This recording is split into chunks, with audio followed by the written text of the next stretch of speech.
नवग्रहाणां सर्वेषां सूर्यादीनां पृथक् पृथक्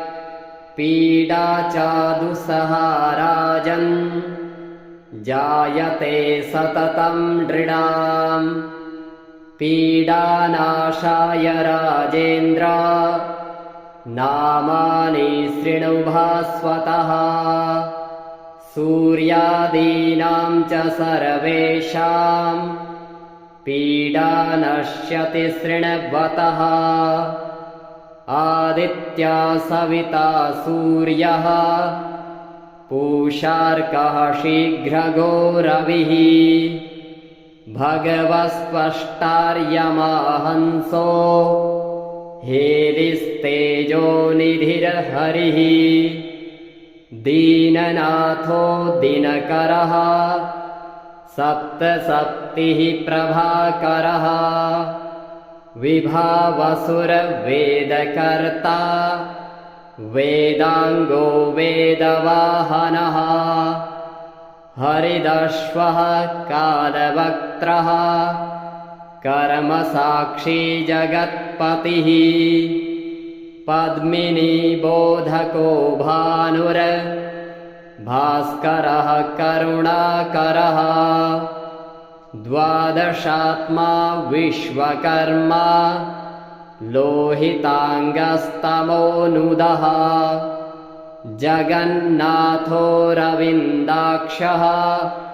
कालात्मा कश्यपात्मजः भूताश्रयो ग्रहपतिः सर्वलोकानमस्कृतः संकाशो भास्वा नदिति नन्दनः ध्वान्ते भसिंहः सर्वात्मा लोकनेत्रो विकर्तनः मार्तण्डो मिहिरः शूरस्तपनो लोकतापनः जगत्कर्ता जगत्साक्षी शनैश्चरपिता जयः सहस्ररश्मिस्तरणिर्भगवान् भक्तवत्सलः विवस्वानादिदेवश्च देवदेवो दिवाकरः धन्वन्तरिर्व्याधिहर्ता दद्रुकुष्ठाविनाशनः चराचरात्मा मैत्रेयो मितो विष्णुर्विकर्तनः कोकशोकापहर्ता च कमलाकर आत्मभू नारायणो महादेवो रुद्रः पुरुष ईश्वरः जीवात्मा परमात्मा च सूक्ष्मात्मा सर्वतोमुखः इन्द्रो नलो यमश्चैव नैऋतो वरुणो नीलः श्रीद ईशान इन्दुश्च भौमः सौम्यो गुरुः कविः शौरिर्विधुन्तुदः केतुः कालः कालात्मको विभुः सर्वदेवमयो देवः कृष्णः कार्यप्रदायकः य एतैर्नामभिर्मर्त्यो भक्त्या स्तौति दिवाकरां सर्वपापविनिर्मुक्तः सर्वरोगविवर्जितः पुत्रवान् धनवान् श्रीमान् जायते सन संशयः रविवारे पठेद्यस्तु नामान्येतानि भास्वतः पीडा शान्तिर्भवेत्तस्य ग्रहाणां च विशेषतः सद्यः सुखमवाप्नोति चायुर्दीर्घं च नीरुजाम् नवग्रहाणां सर्वेषां सूर्यादीनां पृथक् पृथक् पीडा चादुसहा राजन् जायते सततं नृणाम् पीडानाशाय राजेन्द्र नामानि शृणु भास्वतः सूर्यादीनां च सर्वेषां पीडा नश्यति शृण्वतः आदित्या सविता सूर्यः पूषार्कः शीघ्रगो रविः भगवस्त्वष्टार्यमाहंसो हेलिस्तेजो निधिर्हरिः दीननाथो दिनकरः सप्तसप्तिः प्रभाकरः विभावसुरवेदकर्ता वेदांगो वेदवाहनः हरिदश्वः कालवक्त्रः कर्मसाक्षी जगत्पतिः पद्मिनी बोधको भानुर भास्करः करुणाकरः द्वादशात्मा विश्वकर्मा लोहितांगस्तमोनुदः जगन्नाथो रविन्दाक्षः कालात्मा कश्यपात्मजः भूताश्रयो ग्रहपतिः सर्वलोकानमस्कृतः संकाशो भास्वा नदिति नन्दनः ध्वान्ते भसिंहः सर्वात्मा लोकनेत्रो विकर्तनः मार्तण्डो मिहिरः शूरस्तपनो लोकतापनः जगत्कर्ता जगत्साक्षी शनैश्चरपिता जयः सहस्ररश्मिस्तरणिर्भगवान् भक्तवत्सलः विवस्वानादिदेवश्च देवदेवो दिवाकरः धन्वन्तरिर्व्याधिहर्ता दद्रुकुष्ठाविनाशनः चराचरात्मा मैत्रेयो मितो विष्णुर्विकर्तनः कोकशोकापहर्ता च कमलाकर आत्मभू नारायणो महादेवो रुद्रः पुरुष ईश्वरः जीवात्मा परमात्मा च सूक्ष्मात्मा सर्वतोमुखः इन्द्रो नलो यमश्चैव नैऋतो वरुणो नीलः श्रीद ईशान इन्दुश्च भौमः सौम्यो गुरुः कविः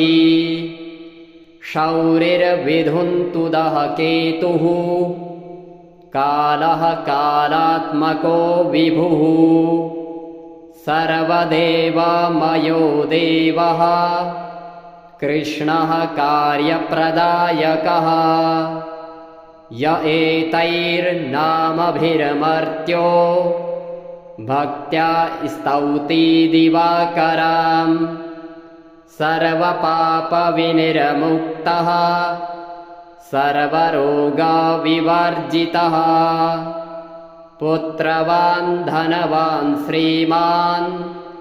जायते सनसंशयः रविवारे पठेद्यस्तु नामान्येतानि भास्वतः पीडा शान्तिर्भवेत्तस्य ग्रहाणां च विशेषतः सद्यः सुखमवाप्नोति चायुर्दीर्घं च नीरुजां नवग्रहाणां सर्वेषां सूर्यादीनां पृथक् पृथक् पीडा चादुसहा राजन् जायते सततं नृणाम् पीडानाशाय राजेन्द्र नामानि शृणु भास्वतः सूर्यादीनां च सर्वेषां पीडा नश्यति शृण्वतः आदित्या सविता सूर्यः पूषार्कः शीघ्रगो रविः भगवस्त्वष्टार्यमाहंसो हेलिस्तेजो निधिर्हरिः दीननाथो दिनकरः सप्तसप्तिः प्रभाकरः विभावसुरवेदकर्ता वेदांगो वेदवाहनः हरिदश्वः कालवक्त्रः कर्मसाक्षी जगत्पतिः पद्मिनी बोधको भानुर भास्करः करुणाकरः द्वादशात्मा विश्वकर्मा लोहितांगस्तमोनुदः जगन्नाथो रविन्दाक्षः कालात्मा कश्यपात्मजः भूताश्रयो ग्रहपतिः सर्वलोकानमस्कृतः संकाशो भास्वा नदिति नन्दनः ध्वान्ते भसिंहः सर्वात्मा लोकनेत्रो विकर्तनः मार्तण्डो मिहिरः शूरस्तपनो लोकतापनः जगत्कर्ता जगत्साक्षी शनैश्चरपिता जयः सहस्ररश्मिस्तरणिर्भगवान् भक्तवत्सलः विवस्वानादिदेवश्च देवदेवो दिवाकरः धन्वन्तरिर्व्याधिहर्ता दद्रुकुष्ठाविनाशनः चराचरात्मा मैत्रेयो मितो विष्णुर्विकर्तनः कोकशोकापहर्ता च कमलाकर आत्मभू नारायणो महादेवो रुद्रः पुरुष ईश्वरः जीवात्मा परमात्मा च सूक्ष्मात्मा सर्वतोमुखः इन्द्रो नलो यमश्चैव नैऋतो वरुणो नीलः श्रीद ईशान इन्दुश्च भौमः सौम्यो गुरुः कविः शौरिर्विधुन्तुदः केतुः कालः कालात्मको विभुः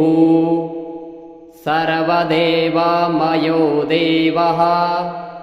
कृष्णः कार्यप्रदायकः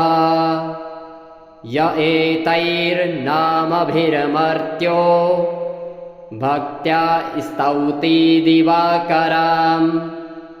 सर्वपापविनिर्मुक्तः सर्वरोगविवर्जितः पुत्रवान् धनवान् श्रीमान् जायते सन संशयः रविवारे पठेद्यस्तु नामान्येतानि भास्वतः पीडा शान्तिर्भवेत्तस्य ग्रहाणां च विशेषतः सद्यः सुखमवाप्नोति चायुर्दीर्घं च नीरुजां नवग्रहाणां सर्वेषां सूर्यादीनां पृथक् पृथक् पीडा चादुसहा राजन् जायते सततं नृणां पीडानाशाय राजेन्द्र नामानि शृणु भास्वतः सूर्यादीनां च सर्वेषां पीडा नश्यति शृण्वतः आदित्या सविता सूर्यः पूषार्कः शीघ्रगो रविः भगवस्त्वष्टार्यमाहंसो हेलिस्तेजो निधिर्हरिः दीननाथो दिनकरः सप्तसप्तिः प्रभाकरः विभावसुरवेदकर्ता वेदांगो वेदवाहनः हरिदश्वः कालवक्त्रः कर्मसाक्षी जगत्पतिः पद्मिनी बोधको भानुर भास्करः करुणाकरः द्वादशात्मा विश्वकर्मा लोहितांगस्तमोनुदः जगन्नाथो रविन्दाक्षः कालात्मा कश्यपात्मजः भूताश्रयो ग्रहपतिः सर्वलोकानमस्कृतः संकाशो भास्वा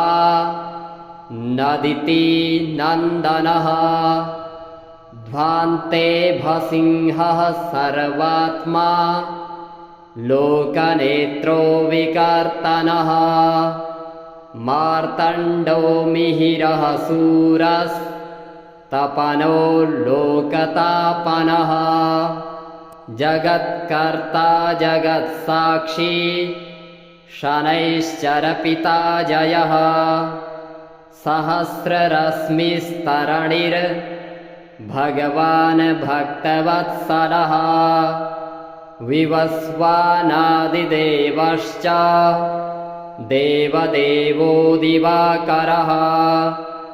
धन्वन्तरिर्व्याधिहर्ता दद्रुकुष्ठाविनाशनः चराचरात्मा मैत्रेयो मितो विष्णुर्विकर्तनः कोकशोकापहर्ता च कमलाकर आत्मभू नारायणो महादेवो रुद्रः पुरुष ईश्वरः जीवात्मा परमात्मा च सूक्ष्मात्मा सर्वतोमुखः इन्द्रो नलो यमश्चैव नैऋतो वरुणो नीलः श्रीद ईशान इन्दुश्च भौमः सौम्यो गुरुः कविः शौरिर्विधुन्तुदः केतुः कालः कालात्मको विभुः सर्वदेवमयो देवः कृष्णः कार्यप्रदायकः य एतैर्नामभिर्मर्त्यो भक्त्या स्तौति दिवाकरां सर्वपापविनिर्मुक्तः सर्वरोगविवर्जितः पुत्रवान् धनवान् श्रीमान् जायते सन संशयः रविवारे पठेद्यस्तु नामान्येतानि भास्वतः पीडा शान्तिर्भवेत्तस्य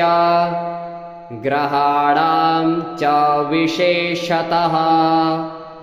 सद्यः सुखमवाप्नोति चायुर्दीर्घं च नीरुजां नवग्रहाणां सर्वेषां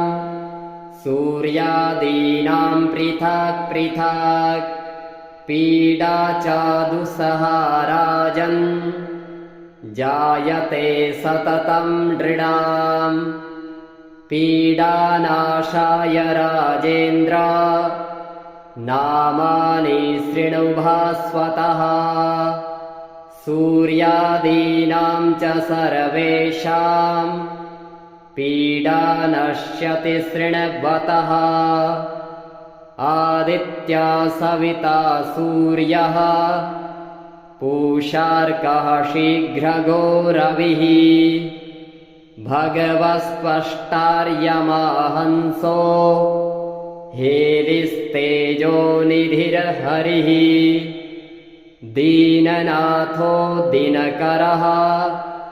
सप्तसप्तिः प्रभाकरः विभावसुरवेदकर्ता वेदांगो वेदवाहनः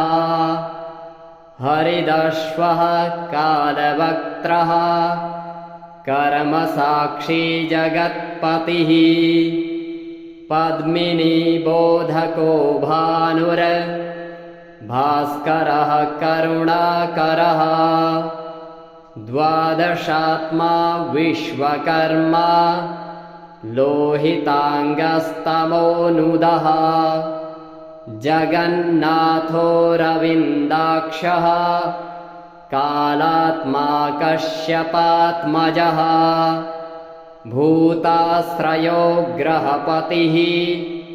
सर्वलोकानमस्कृतः संकाशो भास्वा नदिति नन्दनः ध्वान्ते भसिंहः सर्वात्मा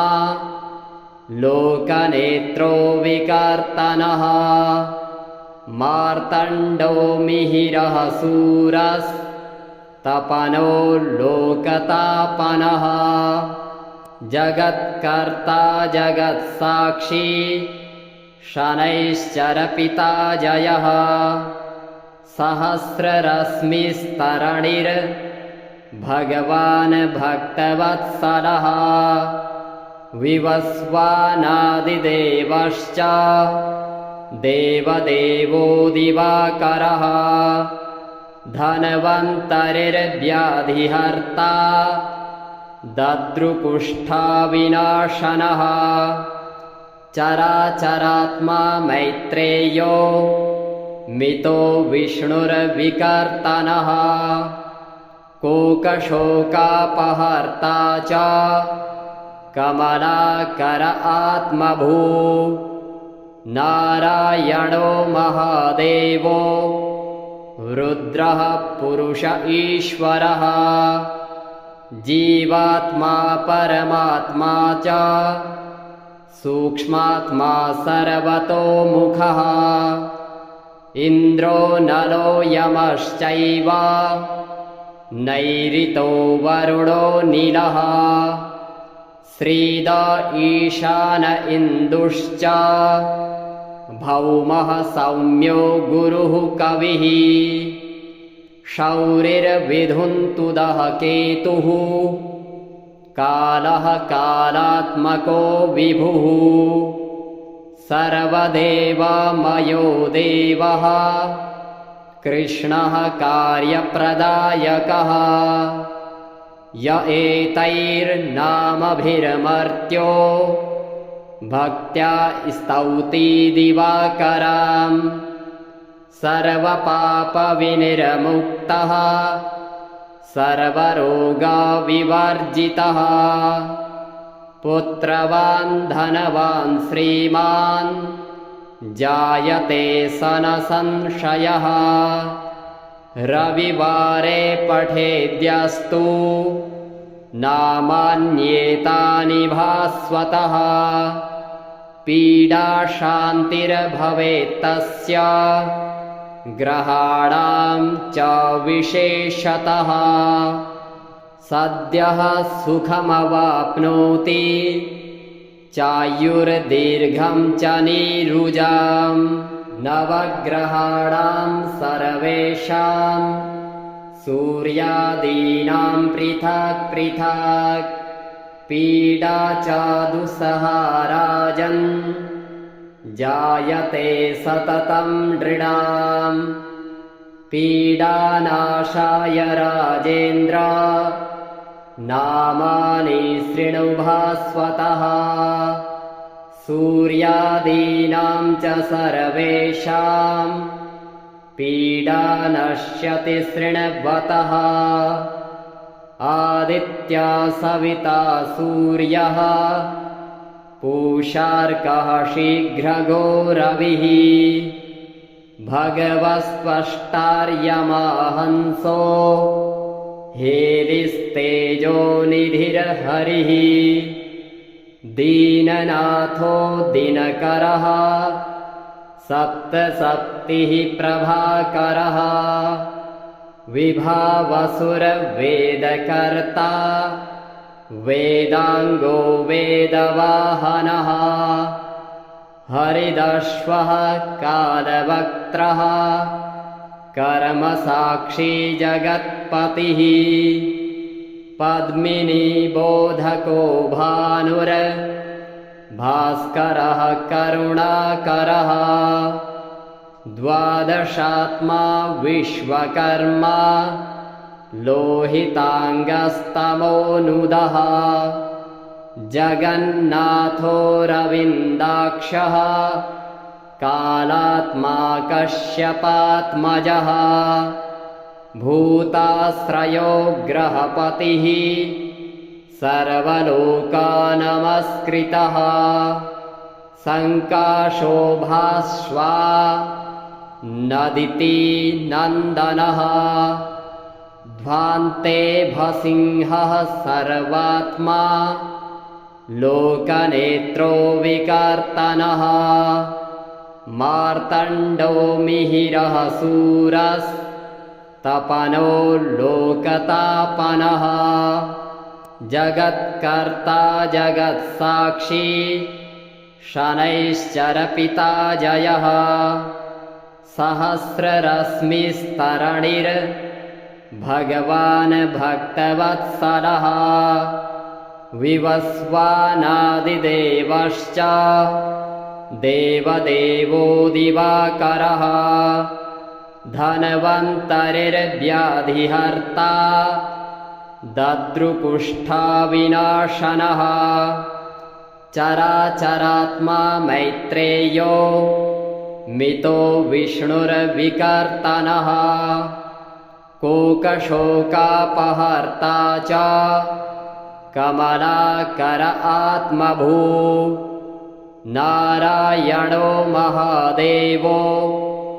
रुद्रः पुरुष ईश्वरः जीवात्मा परमात्मा च सूक्ष्मात्मा सर्वतोमुखः इन्द्रो नलो यमश्चैव नैऋतो वरुणो नीलः श्रीद ईशान इन्दुश्च भौमः सौम्यो गुरुः कविः शौरिर्विधुन्तुदः केतुः कालः कालात्मको विभुः सर्वदेवमयो देवः कृष्णः कार्यप्रदायकः य एतैर्नामभिर्मर्त्यो भक्त्या स्तौति दिवाकराम्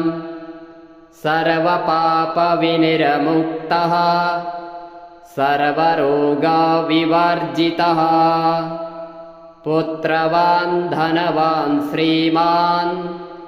जायते सन संशयः रविवारे पठेद्यस्तु नामान्येतानि भास्वतः पीडा शान्तिर्भवेत्तस्य ग्रहाणां च विशेषतः सद्यः सुखमवाप्नोति चायुर्दीर्घं च नीरुजाम्।